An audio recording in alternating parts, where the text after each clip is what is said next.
వాక్యమై ఉన్న దేవ, జీవాహారమును నేనే అని వాగ్దానం ఇచ్చినట్టు దేవ, నీ కృపను బట్టి ఈ ఆరాధన కాల సమయంలో మేము నిన్ను స్తుతించుటకు ఆరాధించుటకు ఇచ్చిన అవకాశాన్ని బట్టి వందనాలు. నేడైనను రేపైనను నీ ప్రియ రాకడ కొరకు క్రైస్తవ జన సమూహము ఎదురు చూస్తున్న సార్వత్రిక సంఘములో ఉన్న బిడ్డలందరకు నీ వాక్య ధ్యానము ఎంతో అవసరత ఉన్నది. నేటి దినవాక్యంలో మీరు మాతో నాతో ఆరాధన సమయం అంతయు కూడా నీ కృపను అనుగ్రహించి, ఇదిగో ప్రభువా, నీ కృపతో మమ్మల్ని నడిపిస్తున్న విధానం బట్టి వందనాలు. నీ కనికరము నీ కృప మాకు అనుగ్రహించమని, వాక్యంలో నీవే పరిశుద్ధాత్మ దేవుడివే మాట్లాడమని యేసునామములో అడుగుచున్నాను పరమ తండ్రి, ఆమేన్. దేవాతి దేవుడు నిజరక్షకుడు నజరేయుడైన యేసుక్రీస్తు వారి నామములో మరొకసారి లవ్ అండ్ లైఫ్ మినిస్ట్రీస్ తరపున ప్రేమపూర్వక వందనాలు తెలియజేస్తూ ఉన్నాను. లవ్ అండ్ లైఫ్ ఆరాధనలో ఏదేమో పరిశుద్ధాత్మ దేవుడు సంఘమునకు కొన్ని విషయాలు తెలియచేయాలని దేవుడు కోరుకుంటూ ఉన్నాడు. వాక్య రీతిగా వాక్య పట్టణంలో నుండి గలతీయులకు రాసిన పత్రికలో గలతీయ సంఘములో కొన్ని విషయాలు ఈ దినాన్ని సంఘములో ఏవి ఏలుబడి చేస్తూ ఉన్నాయి, అపోస్తలుడైన పౌలు ఎందుకు ఈ పత్రికను వ్రాసారు, వారిలో ఏ విషయాలు లోపమై ఉంది అనే విషయాన్ని నేను మీకు జ్ఞాపకం చేయాలని సంఘముతో పరిశుద్ధాత్మ దేవుడు మాట్లాడుతూ ఉన్నాడు. రండి, అపోస్తలుడైన పౌలు గలతీ పత్రికకు ఇటు రీతిగా పరిచయ వాక్కులు రాస్తూ ఉన్నాడు. మొదటి అధ్యాయము మొదటి వచనం, మనుషుల మూలముగానైనను ఏ మనుషుని వలనైనను కాక యేసుక్రీస్తు వలను ఆయనను మృతుల్లో నుండి లేపిన తండ్రి అయిన దేవుని వలను అపోస్తలుడుగా నియమింపబడిన పౌలను నేనును నాతో కూడునున్న సహోదరులందరూ గలతీయులలో ఉన్న సంఘములకును శుభమని చెప్పి వ్రాయినది. తండ్రి అయిన దేవుని నుండి మన ప్రభువైన యేసుక్రీస్తు నుండి మీకు కృపయు సమాధానము కలుగునగాక. మన తండ్రి అయిన దేవుని చిత్త ప్రకారము క్రీస్తు మనలను ప్రస్తుత దుష్ట కాలములో నుండి విమోచింపవలెనని మన పాపముల నిమిత్తము తన్ను తాను అప్పగించుకునెను. దేవునికి యుగయుగములకు మహిమ కలుగునగాక, ఆమేన్. దేవుని యొక్క పరిశుద్ధ శ్రేష్ఠ గ్రంథములో గలతీ సంఘానికి గలతీ పత్రికను రాస్తూ ఉన్నాడు. వాస్తవానికి అపోస్తలుడైన పౌలు చాలా ప్రాంతాలు తిరుగుతూ ఉన్నాడు. చాలా ప్రాంతాల్లో ఆయన సువార్త చేస్తూ ఉన్నాడు. ప్రాంతాల్లో ఆయా మందిరాలు కట్టబడుతూ ఉన్నాయి. వారు సమాజముగాను సంఘముగాను కూర్చుంటున్నారు. అయితే ఈ గలతీ పత్రికల్లో ఉన్న సంఘమునకు గలతీ ప్రజలకు రాస్తున్న మాటలు, ప్రత్యేకంగా సంఘములో ఉన్న బోధలను గురించి ఈయన ఇక్కడ రాస్తూ ఉన్నాడు. ఈయన ఉపద్ఘాతమే ఎటు రీతిగా ఇచ్చాడంటే, ఇది ఏ మనుషుని వలనైనను లేదా ఏ మనుషునకు మహిమ చెందవలసినది కాదు, కానీ కేవలము తండ్రి చిత్తములో ఉన్న యేసుక్రీస్తు కుమారుని ద్వారా లేదా ఆయన శిష్యులుగా పిలువబడుతున్న పౌలు అనే నేను కానీ నాతో పాటు ఉన్న సహోదరులందరిని కానీ మేము యేసుక్రీస్తు నామమును బట్టే మీకు బోధ చేయుచున్నాము తప్ప మరొక విషయం ఏమీ కాదని ఆయన నేరుగా ఈ మాటల్లో గలతీ పత్రికకు ఆయన రాస్తూ ఉన్నాడు. అయితే దేవుని బిడ్డలారా, దేవుని యొక్క వాక్యాన్ని మనము చూస్తున్నప్పుడు ఏంటి అనంటే, వీరు అనేకమైన విషయాల్లో కోల్పోయినట్టు వారుగా కనబడుతూ ఉన్నారు. సంఘము దేవుని ప్రేమ మీద కట్టబడింది, సంఘము దేవుని ప్రజల మీద కట్టబడింది, సంఘము మనుషుల యొక్క రక్షణార్థమై స్థాపింపబడింది, మందిరము లేదా సంఘము దేవుని ప్రజలకు నియమించబడింది, సంఘము దేవుని మాటలలో ఉన్నతమైన స్థానానికి వెళ్ళినట్టు వీళ్ళను మొట్టమొదట మచ్చ ఏమైనా ఉందా, వీళ్ళ ఆ బోధ నుండి ఏమైనా తప్పిపోయారా, అసలు ఆ బోధలో నుండి ఏ విధమైన జీవితాన్ని వీళ్ళు అనుభవిస్తున్నారు అని అంటే గలతీ పత్రిక 3వ అధ్యాయం 3వ వచనములో ఈ సంఘములో ఉన్న మొదటి విషయాన్ని అపోస్తలుడైన పౌలు బయటికి తీస్తూ ఉన్నాడు. మీరు ఇంత అవివేకులైతేరా, మొదట ఆత్మానుసారముగా ఆరంభించి ఇప్పుడు శరీరానుసారిగా పరిపూర్ణులగుదురా అన్నాడు. అంటే ఈ సంఘము మొట్టమొదటగా దేని మీద పిల్లర్ చేసుకుందనంటే ఆత్మ సంబంధమైన కార్యముల మీద వీరు పునాది నిలబెట్టుకుంది. మొదటిలో వీరు కులపక్షముగా కాకుండా, మొదటిలో వీరు వర్గపక్షముగా కాకుండా, యేసుక్రీస్తు రక్షణార్థమై, యేసుక్రీస్తు సేవార్థమై, యేసుక్రీస్తు శుభమాటలు పలుకుతూ, దేవుని మాటలు చెప్తూ, దేవుని కొరకు ప్రార్థిస్తూ, దేవుని ప్రజలుగా మార్చడానికి సిద్ధపడినట్టు వీళ్ళు ఏమైపోయారు అని అంటే, వీరిలో ప్రేమ పోయి, ఆత్మీయత పోయి, అంధకారము చోటు చేసుకుంది. మొదట భక్తి భావాలతో ఉన్న ఈ సంఘము, మొదట ఆత్మానుసారులుగా ఉన్న ఈ సంఘము, మొదట ఒకరి కొరకు ప్రార్థించిన ఈ సంఘము, మొదట ప్రేమలో ఎదుగుతున్న ఈ సంఘము చివరి దశలకు వచ్చేసరికి ఏమైపోయిందంటే అవివేకము వచ్చి వీరిలో ఏమైపోయిందంటే ఆత్మానుసారమైన జీవితము పోయి శరీరానుసారమైన పరిపూర్ణతను వీళ్ళు కనపరుచుకుంటున్నారు. వీళ్ళు అవివేకులైపోయారు. ఈ సంఘములో మొదటి లోపం ఏమిటంటే దేవుని ఎదుట నిలబడిన వీరే ఇప్పుడు ఏమైపోతున్నారంటే దెయ్యము పక్కన కూడా నిలబడేవారుగా అయిపోతూ ఉన్నారు. ఆత్మానుసారులుగా బ్రతికనంటే వీళ్ళే ఇప్పుడు శరీరానుసారులు అయిపోయారు. దేవుని శుభవచనాలు పలికినంటే వీరే ఇప్పుడు శాపవచనాలు పలకడం మొదలుపెట్టారు. ఆత్మీయ జీవితంలోకి నడిపించవలసిన వీరే ఇప్పుడు లోకానుసారానికి లాగడం వీళ్ళే మొదలుపెట్టారు. అందుకే అపోస్తలుడైన పౌలు గలతీ పత్రికల్లో ఉన్న ఆ సంఘములో ఉన్న లోపాన్ని మొట్టమొదటగా వ్రాసారు. ఏమనంటే మీరు మొదట ఆత్మానుసారులుగా ఉన్నారు. దినదినము ఆత్మను అభివృద్ధి పరుచుకోక ఆత్మలో మీరు ఏం చేస్తున్నారంటే శరీర అనుభవాలను, శరీర కోరికలను, శరీర ఆశలను, శరీరపు మాటలను, శరీరపు తత్వాన్ని మీరు మీ హృదయంలో ఉంచుకుంటున్నారు అని వ్రాస్తూ ఉన్నాడు. దేవుని బిడ్డలారా, యేసుక్రీస్తు వారి భూలోకంలో ప్రసంగం చేసినప్పుడు ఒక ఉపమానాన్ని చెప్పారు. మనందరికీ చాలా సుపరిచితమైన ఆ ఉపమానం. విత్తువాడు విత్తనములు పట్టుకొని బయలుదేరుతూ ఉన్నాడు. ఆ విత్తినంటి వాడు విత్తుతూ ఉండగా కొన్ని త్రోవ పక్కన పడిపోయాయి. పక్షులు దాన్ని ఎత్తుకొని పోవటం మనం చూస్తూ ఉన్నాం. మరలా ఆయన విత్తనములను విత్తుతూ ఉండగా ఏమైందనంటే కొన్ని రాతి నేల మీద పడ్డాయి. అవి రాత్రికి మొలుచును, ఉదయాన్నే సూర్యుడు రాగానే ఏమాత్రము దానిలో మట్టి లేకపోవడం వల్ల రాతి వేడుకు అవి మాడి చచ్చెను అన్నారు. ఆ తర్వాత మరలా యేసుక్రీస్తు వారి ఉపమానం చెప్పారు. ఏమనంటే విత్తినవాడు విత్తనాలు విత్తుతూ ఉన్నాడు. అయితే పొలములో పడ్డాయి, కానీ ఆ పొలములో ఏం జరుగుతున్నాయంటే ముండ్ల పొదలు ఉండడం వలన ఆ విత్తనములు ఆ పొదను ఆపేస్తూ ఉన్నాయి. ఆ పొదలు ఆ విత్తనములను ఎదగనివ్వకుండా ఆపుతూ ఉన్నాయి అని యేసుక్రీస్తు వారు చెప్పారు.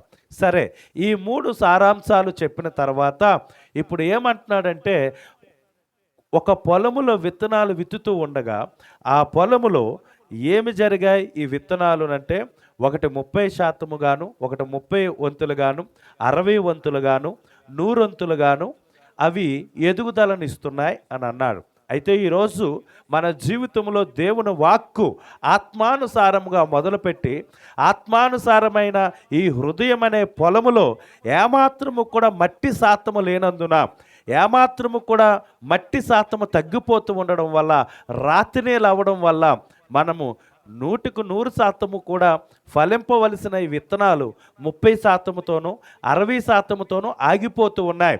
నేటి సంఘాల్లో, నేటి క్రైస్తవ పరిచర్యలో ఏమి జరగబడుతున్నాయి, నేటి క్రైస్తవ సంఘ విశ్వాసుల్లో ఏమి జరగబడుతుంది అని అంటే ఈ గలతీ పత్రికలో రాసినట్టే అపోస్తలుడైన పౌలు వారి జీవితంలో ఆత్మానుసారమైన జీవితాన్ని విడిచిపెట్టి చివరకు ఎక్కడ మొదలుపెట్టారంటే శరీరానుసారులుగా మొదలు పెడుతూ ఉన్నారు. ఇది ఒక రకమైన విషయం అని అపోస్తలుడైన పౌలు చెప్తున్నాడు. అయితే వీరితో పాటు మరొకరు ఏమయ్యారు అనంటే, అదే సంఘములో కొంతమంది దూరి చూడండి, 2వ అధ్యాయము 13వ వచనం. 2వ అధ్యాయము 13వ వచనం. అదే సంఘములోకి దూరి కొంతమంది ఏం చేశారంట, తక్కిన యూదులు అతనితో కలిసి మాయావేషము వేసుకొని గనుక బర్నబా కూడా వారి వేషధారణ చేత మోసపోయాను. దేవుని బిడ్డలారా, రెండోది, ఈ సంఘములో, గలతీ సంఘములో ఏమయ్యబడిందనంటే, శరీర కార్యాలకు మాయావేషము వేసుకున్నట్టు వారై ఉన్నారు.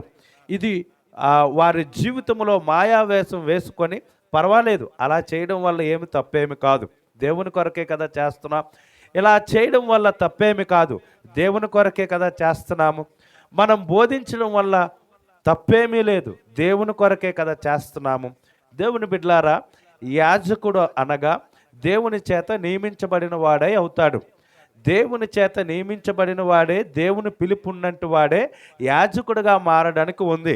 ఒకవేళ దేవుని పిలుపు లేనంటి వాడు వస్తే మాయావేషం వేసుకొని వారు ఆత్మానుసారులుగా మొదలుపెట్టి చివరికి ఆ సంఘాన్ని ఎక్కడికి తీసుకెళ్తారనంటే శరీరాన తత్వంలోకి తీసుకువెళ్తారు.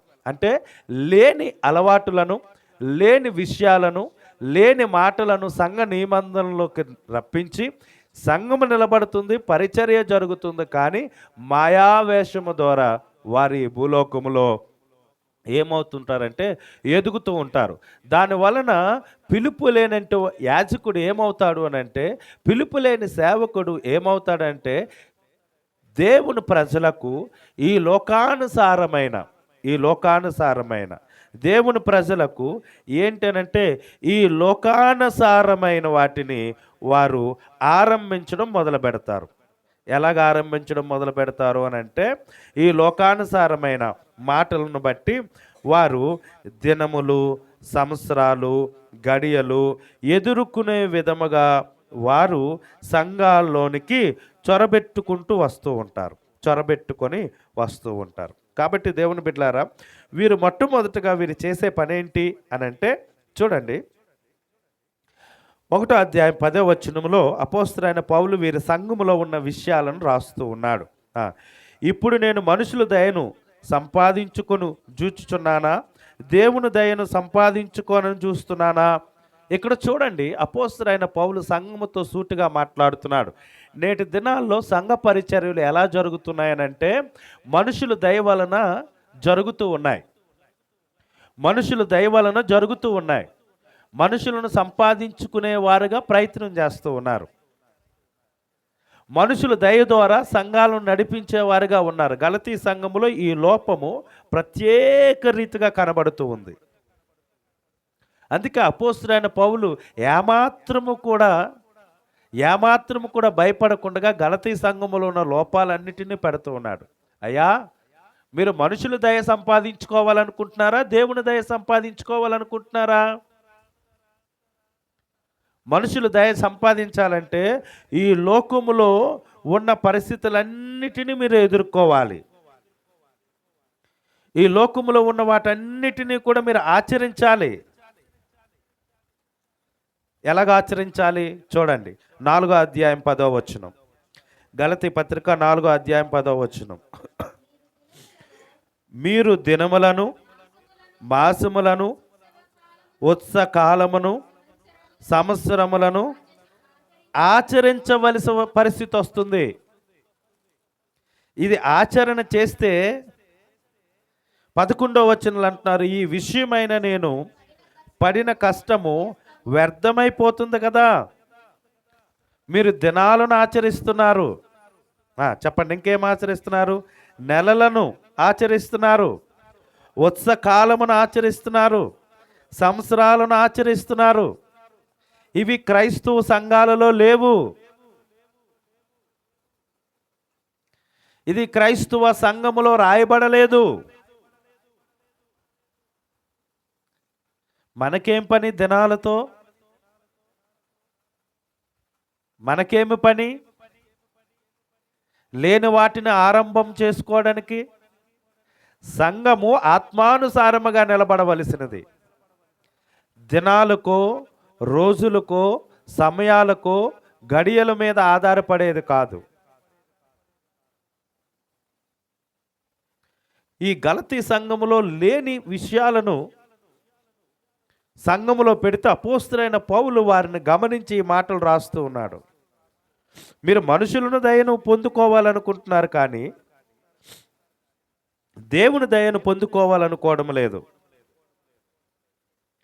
కాబట్టి మీలో చాలా లోపాలు నాకు కనబడుతున్నాయి అన్నాడు. మాయా వేషము ద్వారా మీరు ఈ మాటలను సంఘాన్ని నడిపిస్తున్నారు అన్నాడు.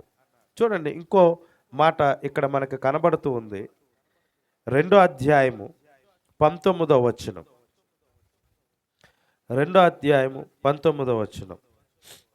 నేనైతే దేవుని విషయమై జీవించు నిమిత్తము ధర్మశాస్త్రం వలన ధర్మశాస్త్రము విషయమై చచ్చిన వాడినైతిని. నేను క్రీస్తుతో కూడా సిలువ వేయబడి ఉన్నాను. ఇకను జీవించువాడును నేను కాను, క్రీస్తే నా యందు జీవించుచున్నాడు. నేనిప్పుడు శరీరమందు జీవించుచున్న జీవితము నన్ను ప్రేమించి నా కొరకు తన్ను తాను అప్పగించుకున్న దేవుని కుమారు యందు విశ్వాసము వలన జీవించుచున్నాను. ఈరోజు నేను బ్రతుకుతున్నాను శరీరములో, కానీ ఈ శరీరము దేవుని ప్రేమను బట్టి నాకు అనుగ్రహించబడింది. నేను ఈ లోకము కొరకు, ఈ లోకములో ఉన్న బాంధవ్యాల కొరకు నేను బ్రతుకుటలేదు. నేను ధర్మశాస్త్రంలో చచ్చిన వాడే క్రీస్తును ప్రేమలో బ్రతుకుతూ ఉన్నాను. నేను బ్రతుకుతున్నానంటే నా కొరకు కాదు, ఈ జీవితము క్రీస్తు కొరకు. నేను జీవిస్తున్నానంటే నా కొరకు కాదు, నేను జీవిస్తున్నది సిలువ వేయబడిన యేసుక్రీస్తు కొరకు నేను జీవించబడుతున్నాను. మీరు ఇంత అవివేకము కలిగినట్టు వారై మీ మీద మీరే తప్పుడు బోధలను, మీ మీద తప్పుడు నిర్ణయాలను, తప్పుడు ఆచారాలను మీరు తీసుకు తెచ్చుకుంటూ సంఘాన్ని పాడు చేసేవారుగా ఉన్నారు అని గలతీ సంఘానికి అపోస్తలుడైన పౌలు సూటిగా రాస్తున్నాడు. వీరి యొక్క బాధల ద్వారా, వీరి యొక్క ప్రయోజనం ద్వారా, వీరి యొక్క కట్టుబాట్ల ద్వారా ఏమి పోయింది ఆ సంఘములో అనంటే 5వ అధ్యాయం 1వ వచనం. 5వ అధ్యాయం 1వ వచనం. ఈ స్వాతంత్రము అనుగ్రహించింది క్రీస్తు మనలను స్వాతంత్రులుగా చేయుచున్నాడు. కాబట్టి మీరు స్థిరముగా నిలిచి మరల దాస్యమను కాడి కింద చిక్కుకొనకుడి అన్నాడు. వీరు స్వాతంత్రము దేవుడు ఇస్తే ఈ కట్టుబాట్ల ద్వారా మళ్ళీ వీరు ఎక్కడికి వెళ్ళిపోతున్నారు?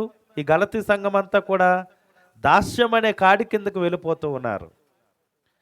నేడు క్రైస్తవ సమాజము దాస్యము కిందకు వెళ్ళిపోతూ ఉంది. స్వాతంత్రము గురించి ప్రభువు మనకిస్తే, ఆయన రక్తాన్ని మనకిస్తే, కట్టబడిన గాడిద విప్పబడి ప్రభువు వారు కూర్చొని దానికి మహిమను తీసుకొస్తే మరలాది పూర్వపు కాలపు పాపములో కట్టబడినట్లుగానే అది బ్రతుకుతూ ఉంది. ధన్యతల గురించి మాట్లాడుతూ యేసుక్రీస్తు వారు మత్తయి సువార్త 5వ అధ్యాయములో ఏం చెప్పారు? ఒక మాట మనము చూద్దాం. ధన్యతల గురించి మాట్లాడుతూ యేసుక్రీస్తు వారు ఏమి చెప్పారు అనంటే 5వ అధ్యాయం 5వ వచనంలో ఈ మాట, సాత్వికులు ధన్యులు, వారు భూలోకమును స్వతంత్రించుకుందురు అన్నాడు. సాత్వికమైన మనస్సు, సాత్వికమైన ప్రజలు సంఘములో ఉండాలని ప్రభు కోరుకుంటే ఆ స్వాతంత్రాన్ని విడిచిపెట్టి వీళ్ళు ఏం చేస్తున్నారు అని అంటే దాస్యమనే కాడి కిందకు వెళ్ళిపోతూ ఉన్నారు. ఈ గలతీ సంఘములో ఉన్న లోపాలన్నీ పరిశుద్ధాత్మ దేవుడు అపోస్తలుడైన పౌలు ద్వారా హెచ్చరిస్తూ ఉన్నాడు. వీరు ఆత్మానుసారమైన జీవితాన్ని మానేశారు.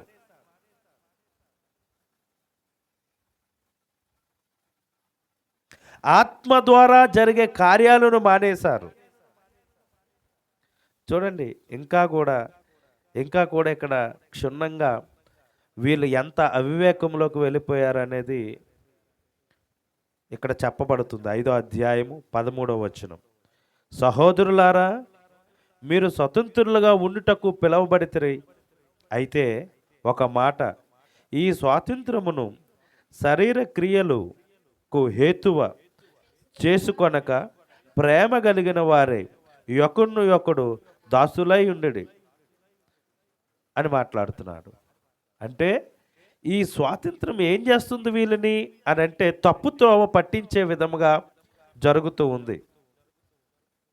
ఇక్కడ చాలా సందర్భాల్లో ప్రతి క్రైస్తవుడికి అర్థమయ్యే విధంగా 5వ అధ్యాయంలో 22వ వచనంలో వీరు దేనిలో నుండి అయితే పడిపోయారో, దేనిలో నుండి మొదట బోధలో నుండి ఈ సంఘములో ఆత్మ బోధ నుండి ఏ బోధకు వచ్చేసారంటే శరీరానుసారమైన బోధకు వచ్చేసారు.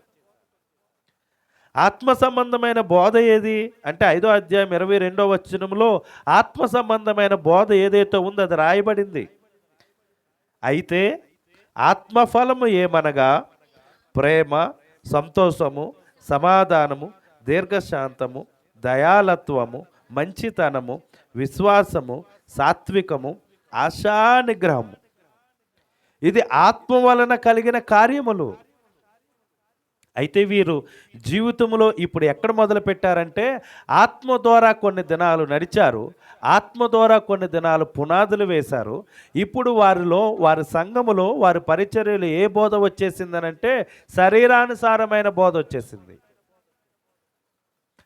శరీరానుసారమైన బోధ వచ్చేసింది. ఏంటి శరీరానుసారమైన బోధ అనంటే 19వ వచనం, శరీర కార్యములు స్పష్టమైనవి, అవేవనగా జారత్వము, అపవిత్రత, కామకత్వము, విగ్రహారాధన, అభిచారము, ద్వేషము, కలహములు, మత్సరములు, క్రోధములు, కక్షలు, భేదములు, విమతములు, అసూయ, మత్తతలు, అల్లరితో కూడిన ఆటపాటలు మొదలైనవి. చూడండి, ఆత్మానుసారమైన బోధలో నుండి వీరు ఎక్కడికి వెళ్ళిపోయారంటే శరీరానుసారమైన బోధలోకి వెళ్ళిపోయారు. బోధ జరుగుతుంది, పాటలు పాడుతూ ఉన్నారు, ఆరాధనలు చేస్తున్నారు, కానీ వీరిలో శరీర కార్యములు స్పష్టంగా కనబడుతూ ఉన్నాయి.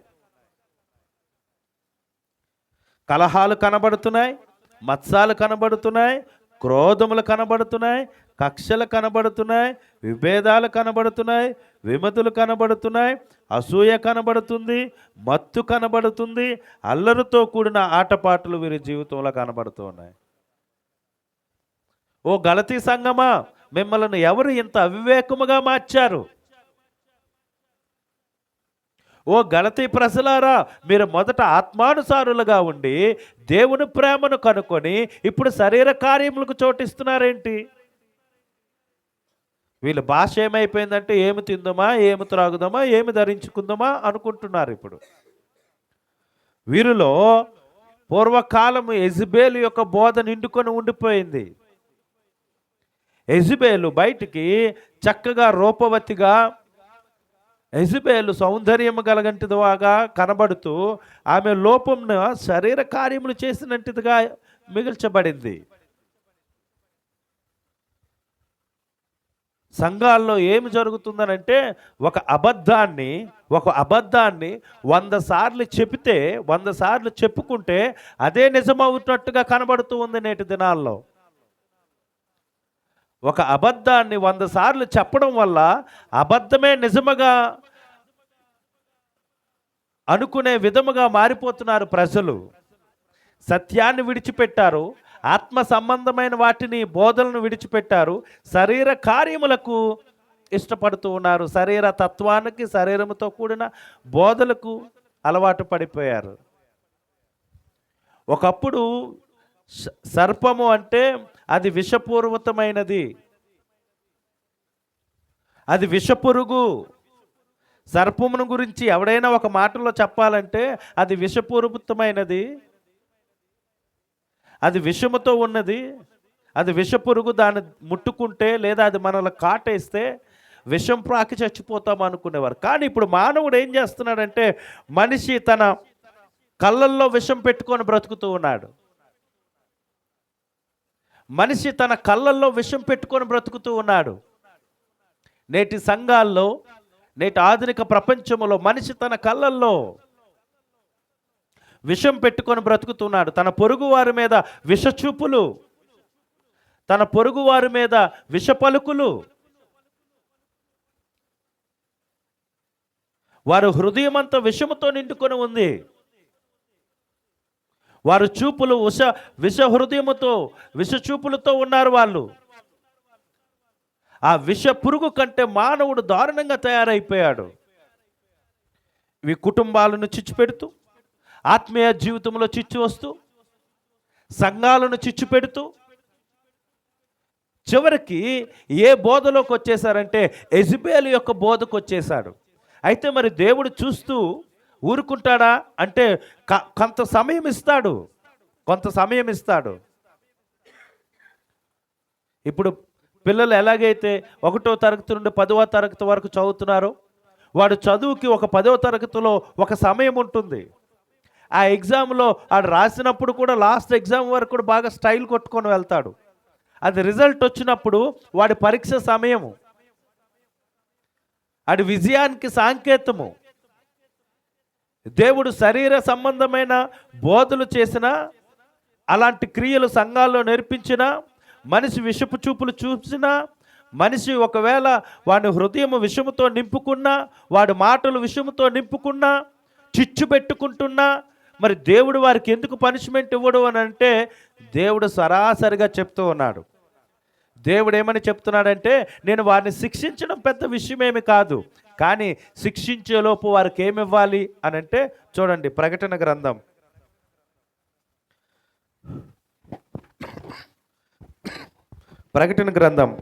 20వ అధ్యాయం 20వ వచనం. ప్రకటన గ్రంథం 2వ అధ్యాయం 20వ వచనం. ప్రకటన గ్రంథం 2వ అధ్యాయం 20వ వచనం. అయినను నీ మీద తప్పు ఒకటి నేను మోపవలసి ఉన్నది. ఏమనగా తాను ప్రవక్తని అని చెప్పుకొనుచున్న యెజబెలును స్త్రీని నీవు ఉండనిచ్చుచున్నావు.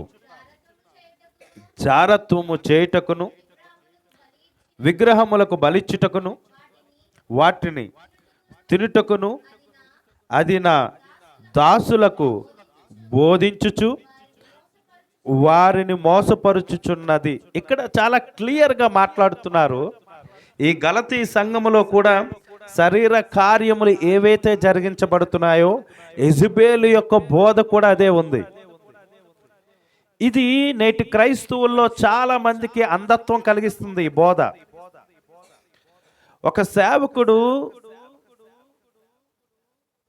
తన ఎదుటనున్న సంఘములో, సమాజంలో నిలబడాలంటే ఎన్ని కష్టాలు పడతాడో, ఎన్ని అవమానాలు పడతాడో, ఎన్ని నిందలు పడతాడో, ఎన్ని భరించవలసి వస్తుందో అది సేవకునికి మాత్రమే తెలుస్తుంది.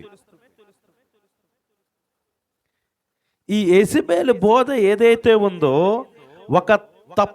ఒక తప్పుడు సమాచారాన్ని అది నిజముగా చెప్పి 100 సార్లు 100 మందితో మాట్లాడిస్తే ఆ తప్పు సమాచారమే నిజమనుకునే చూస్తున్న రోజులు ఇవి.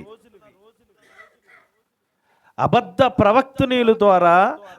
ప్రవక్తుల ద్వారా ఈ లోకములో నిజమైన వాక్య ఆత్మ ధ్యానము చేత నింపబడిన సేవకులకు కష్టాలు కలుగుతాయి, శ్రమలు వస్తాయి.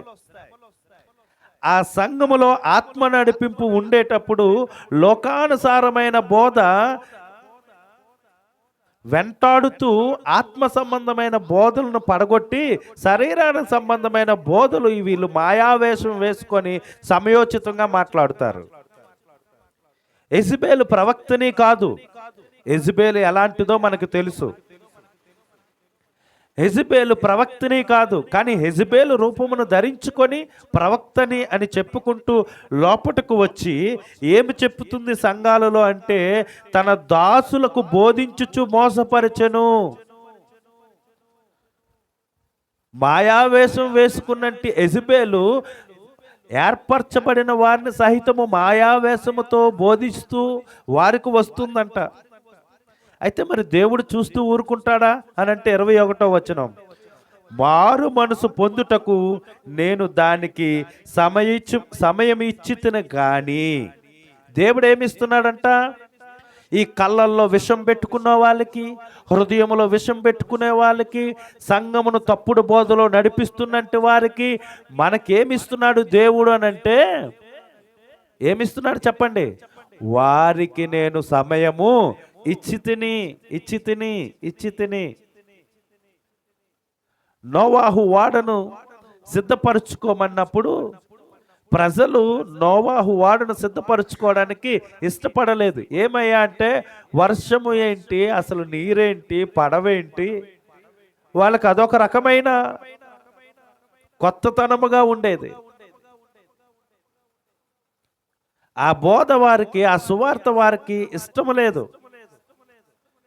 అయితే వారికి 120 సంవత్సరాలు దేవుడు వారికి ఏమిచ్చాడు అని అంటే సమయం ఇచ్చాడు.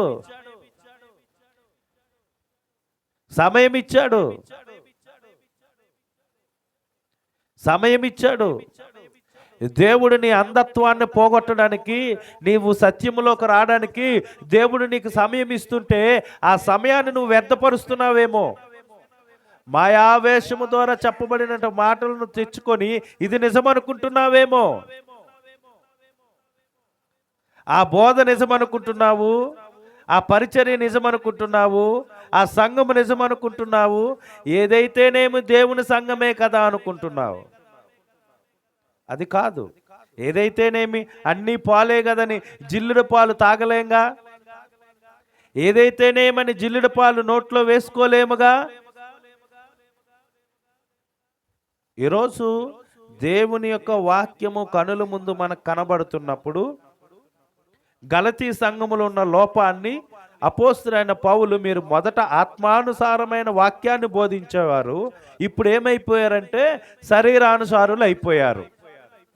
అందుకే 5వ అధ్యాయం 21వ వచనంలో చెప్పమంటే, మీలో ఎందుకు ఈ కక్షలు, విభేదాలు, విమతులు, అల్లరితో కూడిన ఆటపాటలు, విభేదాలు ఎందుకు వస్తున్నాయంటే శరీరానుసారమైన బోధ.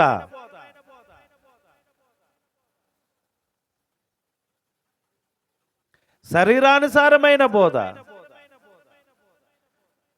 మీరు పొందుకోవడమే కాకుండా మీ మాటల్లో విషం పెట్టుకొని, మీ హృదయంలో విషం పెట్టుకొని, విషపురుగు కంట తల వెంట్రుకలుండి కాలగోట వరకు విషాన్ని పెంచుకుంటూ మీరేం చేస్తున్నారంటే మీ ఎదుటివారి మీదను మీ పొరుగు వారి మీదను అసత్యపు మాటలు మాట్లాడుతూ వారిని ఇబ్బంది పెట్టే రకంగా మీరు మార్చిపోతున్నారు. అంధకారంలోకి మీరు వెళ్ళిపోతున్నారు. అయితే ఈ యెజబెలు బోధ ఏ సంఘములో ఉంటే దేవుడు ఈ ప్రకటన గ్రంథంలో చెప్తున్నాడు, మారు మనసు పొందుటకు నేను దానికి సమయం ఇచ్చితిని గాని, అది తన జారత్వమును విడిచిపెట్టి మారు మనసు పొందనొల్లలేదు. మారు మనసు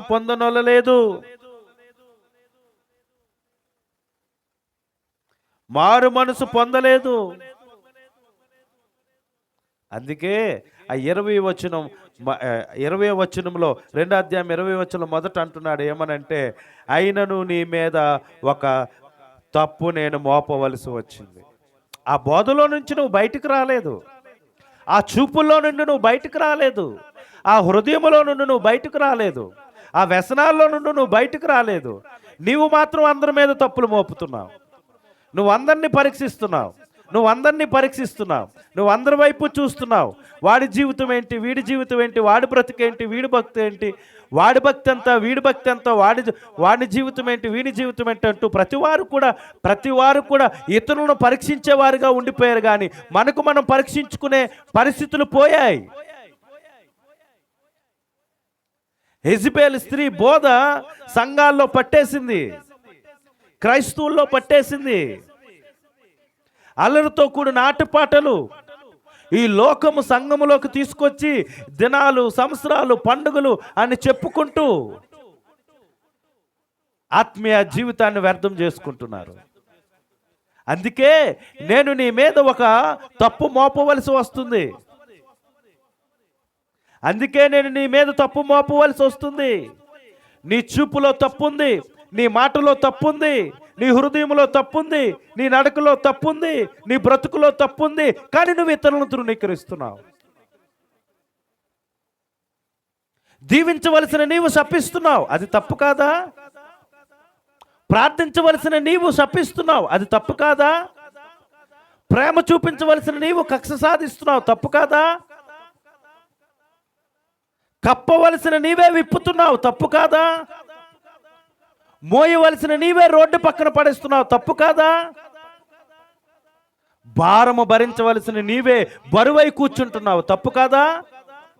ఇది యెజబెలు బోధ కాదా? ఇది నీ సంఘములో, నీ సేవలో, నీ కుటుంబంలో నిలబడితే నిన్ను జారత్వానికి వీడ్చి నిన్ను ప్రభువు శిక్షింపక తప్పదు.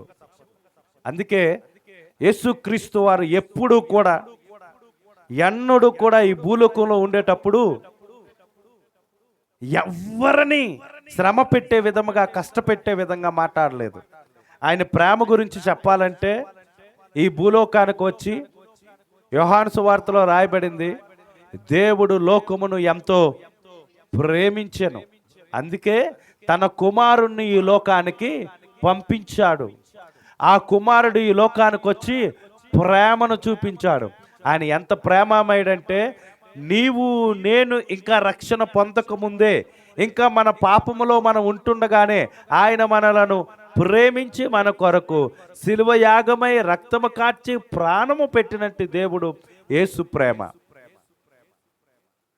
కోళ్ళ రక్తములో, మనుషుల రక్తములో, దహన బలుల్లో ఆ రక్తము ద్వారా స్వస్థత, ఆ రక్తము ద్వారా పవిత్రత దొరకదు. కాబట్టి పాప విమోచన లేదు. కాబట్టి ఆయనే బలి పశువుగా ఈ లోకానికి వచ్చి బలియాగారు. అది దేవుని ప్రేమ. అలాంటి ప్రేమమయుడు ఒక దినాన్ని మనుషుల వైపు చూస్తూ అన్నాడు, ఇదిగో అభ్యంతరాలు రాకమానవు, ఇదిగో అభ్యంతరాలు రాకమానవు. ఎవరి ద్వారా అయితే అభ్యంతరం వస్తుందో వాడు పెద్ద నడుముకి మెడకు తిరగరాయి కట్టుకొని, మెడకు తిరగట రాయి కట్టుకొని సముద్రములోకి వెళ్ళి దూకడం మంచిది అన్నాడు. అంటే అక్కడున్న జనాలకి ఏమి అర్థం కాలేదు. ఎందుకు అని అంటే, ఈ అభ్యంతరం అనేది, ఈ బోధ అనేది ఎవరి ద్వారా వస్తుందో ఆ బోధ వచ్చినట్టు వాని యొక్క జీవితమును ఏమంటున్నాడంటే, ఒక మాటలో చెప్పాలంటే మన భాషలో సముద్రంలోకి వెళ్ళి చావరు. ప్రభు ఎప్పుడు చావమని అండు, కానీ ఆ వెర్షన్లో చెప్పాడంతే. సముద్రంలో దూకితేనే చేస్తాము, ఇంకా మళ్ళీ మెడకు తిరగరాయి కడితే కనీసం చచ్చిన తర్వాత కూడా నీ దేహము బయటికి కనబడకూడదు.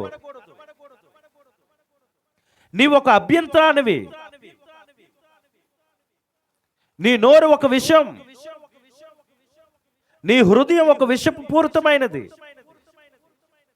నువ్వు ఎదుటి వారిని విమర్శించే గుణం, ఎదుటి వారిని తృణీకరించే గుణం, అది శారీర కార్యానికి సంబంధించింది. ఒక సర్పం ఒళ్ళంత విషం ఉన్నట్టుగా నీ చూపులో, నీ మాటలో, నీ బ్రతుకులో విషం ఉంటే ఇంక మనం ఎలాగ దేవుని బిడ్డలం అవుతాం?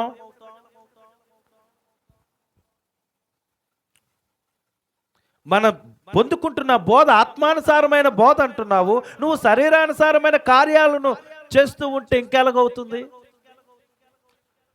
ప్రియ సంఘమా, నువ్వు ఏ సంఘములో ఉన్నావు అనేది కాదు, ఏ మందిరంలో ఉన్నావు అనేది కాదు, మన బిల్డింగ్ ఎంత పెద్దది అనేది కాదు, మన సేవకుడికి ఏ స్టేటస్ ఉందనేది కాదు, నువ్వు ఆదివారం వచ్చేసరికి నువ్వెంత స్టేటస్లో ఉన్నావు అనేది కాదు, నీకే బ్రతుకుందనేది కాదు, ఎన్ని నగలు ఉన్నాయనేది కాదు, ఎన్ని పట్టు వస్త్రాలు ఉన్నాయనేది కాదు, నువ్వెంత సంఘానికి పెద్దవాడు అనేది కాదు. నీ బోధ యెజబెలు బోధ, ఆత్మానుసారమైన బోధ. నీ బోధ శరీర బోధ, ఆత్మానుసారమైన బోధ. నీ ప్రవర్తన ఆత్మానుసారమైన జీవితమా లేదా శరీరాని జీవితమా?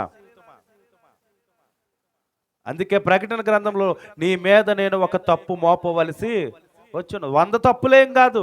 నీ చూపు ఒక తప్పుడు మార్గం అయితే, నీ మాట ఒక తప్పు మార్గం అయితే, నీ ప్రవర్తన ఒక తప్పు మార్గం అయితే, లేని విషయాలను పలికి అబద్ధపు మనుషులుగా చిత్రీకిస్తే అది మరి నీకు శాపమేగా. నువ్వు శరీరానుసారుడివేగా. ఆత్మ సంబంధమైన బోధ ఎక్కడుంది? మాయా వేషమును ధరించుకొని నేటి సంఘాల్లోకి ఏర్పరచబడిన వారిని సహితము, ఎన్నిక చేయబడిన వారిని సహితము మోసపిచ్చుటకు దుష్టుడు పన్నాగం పన్నుతున్నాడు.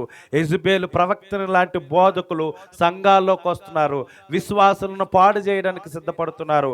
వారి కళ్ళల్లోకి, వారి హృదయముల్లోకి విషము చిమ్ముతున్నారు. దానిని బట్టి వారు బ్రతుకులు నాశనం చేసుకుంటున్నారు. ఇదిగో ఈ దినము పరిశుద్ధాత్మ దేవుడు ఆత్మానుసారమైన జీవితాన్ని, ఆత్మానుసారమైన భక్తిని, ఆత్మానుసారమైన బోధను ఇస్తున్నాడు. అదే గలతీ పత్రికలో రాయబడింది. ఏమనంటే ఆత్మ ఫలమును గూర్చి. ఆ ఆత్మ ఫలము నీకు లేకపోతే నీ హృదయములో శరీరానుసారమైన ఫలమే వస్తుంది. ఆ శరీరానుసారమైన ఫలం ఏమవుతుందంటే యెషయా గ్రంథం 66వ అధ్యాయం చివరి మాటలో చెప్పినట్టుగా, ఆ యెషయా గ్రంథంలో చెప్పబడినట్లుగా శరీరానుసారమైన బోధ నిన్ను ఎక్కడికి తీసుకెళ్తుందంటే అగ్ని ఆరదు, పురుగు చావదు అనే స్టేజ్కి తీసుకెళ్తుంది. అందులో నీవు సభ్యుడిగా మార్చబడతావు. ఒకవేళ ఆత్మానుసారమైన బోధ అయితే పరలోకపు తండ్రి ఎదుట విశ్వాసము తండ్రి అయిన అబ్రహాము రొమ్మున నువ్వు ఆనుకొని ఉంటావు. ఏది నీ బోధ, ఏది నీ జీవితం, ఏది నీ మాట? నీకు నీవుగా ఒకసారి పరీక్షించుకొని దేవుని ముందు సాగిలపడు. దేవుడి కొద్ది మాటలు దీవించునుగాక. ఆమేన్. మా ప్రియ పరలోకపు తండ్రి, విన్న వాక్యము సంఘములో ఫలించి, ఇదిగో ప్రభా హృదయాల్లో జొచ్చుకొని మారు మనసు పొంది, ఇదిగో ప్రభా యెజబెలు ప్రవక్తని లాంటి ఓ బోధలు కాకుండా, ఇదిగో నీవు సమయం ఇస్తున్నప్పుడు ఇంకా మాకు సమయం ఉంది, మా నీతి మా భక్తి మంచిది అనుకొని వారి యొక్క జీవితాలను నాశనం చేసుకున్న వారితో మాట్లాడండి. ఈ సమయంలోపే వారికి మార్పు వచ్చి నీలో ఎదుగుటకు సహాయం చేయమని, ఆత్మానుసారమైన బోధలు వారు ప్రభు అని జీవించుటకు సహాయం చేయమని యేసు నామములో అడుగుచున్నాను మా ప్రియ పరలోకపు తండ్రి. ఆమేన్. మన పరమ తండ్రి